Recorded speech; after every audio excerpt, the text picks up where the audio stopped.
içinde geçir bu hayat.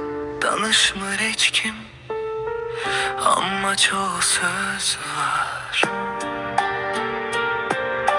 Gözler yorulup, kalpler susup, gözyaşlarında gizlenip arzular.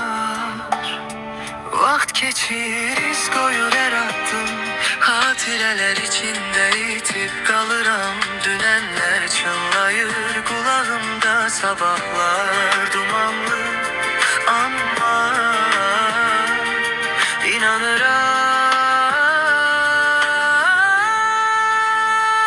Geden günlerim soruşur benden, neyi sakladım, neleri yitirdim ben. Dönür içimde aynı sual, cevap aktarır. Yanır bu yürek, ah nalet.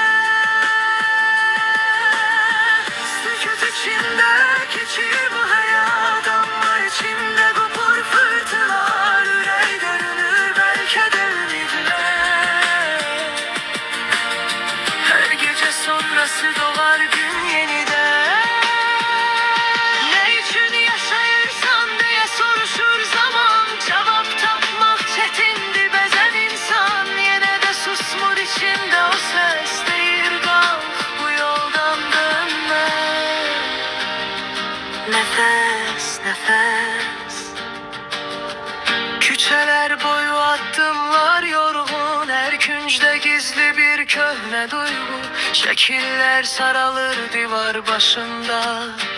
Adlar unutulur, izler kalıp sadece. Güzgü karşısında dayanıp bakıram. Geçen illerime hesap soruşuram. Gözlerim derin, içimde karanlık, ama bir kıvılcım var.